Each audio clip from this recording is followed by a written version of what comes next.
got a call on Christmas Day. So I had a call on Christmas Day. I was cooking the Christmas dinner, and the phone went. And I'd had the conversation with Elizabeth previous after our last fight. I said, look, the phone can ring at any time now. Where you are, you've just won a title. We got to be prepared. Elizabeth started training back in, I think, the early part of December. I think she had a couple of weeks off. She started around the early part of December. She had a few niggles. So she had a long camp for the last fight. It was probably 10, 11, 12 weeks back-to-back fights. So it was a long camp. And we sort of had a conversation, and she had a few niggles. So we said, stop training for a while, just obviously regroup, let the injuries settle. We'll look at March. So we'll start training in January, and then the phone rings Christmas Day, and then we have a conversation. She actually came round to my house for Christmas Day for dinner.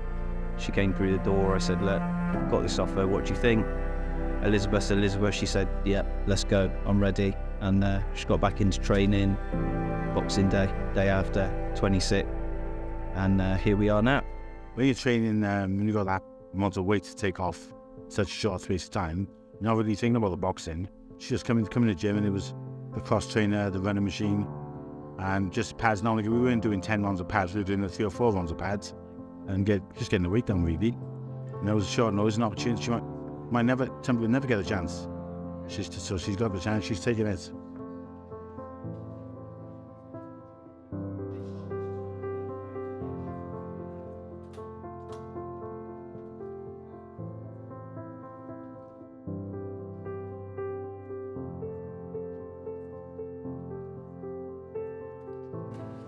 Slightly O2, isn't it?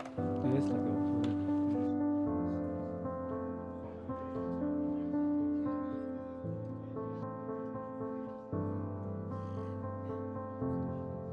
You see this gentleman, if you could stand up, please. Michaela vejer 56,8 kilo. I think with Elizabeth, because she's so talented, she's probably jumped the level sort of quicker than most people have. I think, again, Elizabeth has been around the amateur game. She's won, obviously, a Commonwealth Silver. She's had numerous experiences, and I think her trajectory's been really through her development more so. I mean, it's made it kind of easy, I would say, in a way, to kind of map out a route for Elizabeth. And obviously now we kind of find ourselves at the kind of fringe world level, looking for the ultimate goal, which is a world title. I don't think you can ever sort of say a fight's going to go a certain way. I think Elizabeth on any day would beat a majority of opponents, and I think beat them well. I think the size will be a big factor. I think because of Elizabeth's height, her sort of physical attributes, that she will keep it long. I think it will go sort of late into the fight, if not to points, but I think Elizabeth would potentially win stoppage late on. I think she's too big, too strong. She punches very, very hard for a female, very hard for a featherweight, and I think that's going to be the key factor.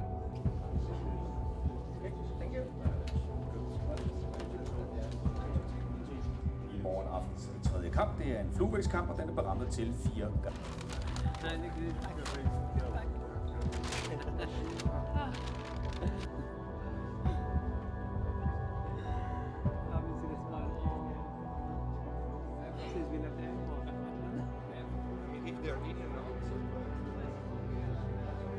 Tired.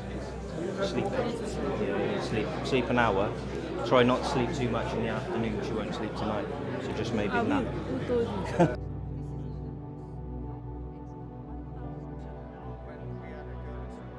Just be normally, and just please look at me, even though I might look down.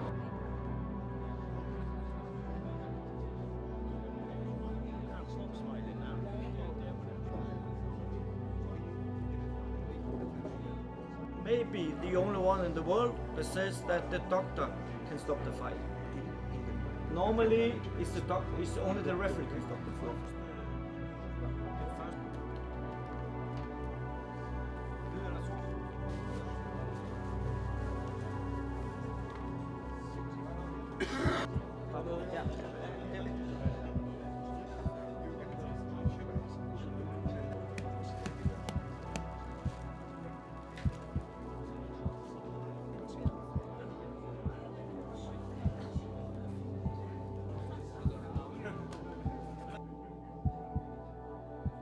Thank you. You're welcome. E chi la porta a casa? And who brings it back home? Elizabeth. Thank you. Some quick examination, that's it. So I need to know if you have any kind of illnesses, or take any kind of medication. No. Okay. Yeah, just take some deep breaths. And again. Try to close. So yeah. Yeah, just more. Yeah. På vej i ringen Elizabeth Oshoba. Okay. So. When we lose, it takes me a minimum of 2 weeks, sometimes up to 5 weeks, to get over it. Because I wake up in the morning, I just envisage all these hurdles in front of me, like I go over, like, you know, facing my missus asks me questions, or why did they lose, or what went wrong, or was it corrupt, was it this, was it that, whatever, was it the weight? And then I gotta go to the gym. On the way to the gym, then I gotta pass my neighbours. They say, how'd you get on last night? And then, you know, they've already seen themselves, like, you know.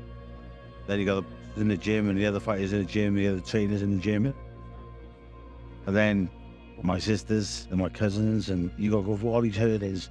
Explains, oh, you lost. And it's just so painful. Honestly, I hate it. So just want to run away and hide, like, you know. You just gotta get up in the morning, cruise as early as you can, and just get it done with. By the end of the day, you've dealt with 50-60% of it. And then it might be my cousin bring me from wherever, or a friend doing me, what happened the other night? They know exactly what happened, they've seen it themselves. But they phone you after, like, you know, all these things. So losing it is painful, real painful for me.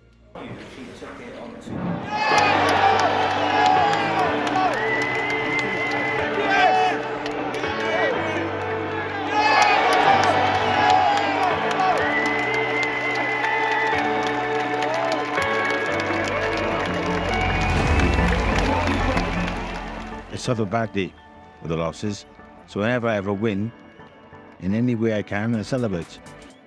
I'm not a drinker, I can't eat in my life. If I will force 3 or 4 drinks down my throat, I'll go to sleep for half an hour, I'll be pissed sunk. I'll get on plane and fly home in the morning, but I'll be happy. That's the way it is.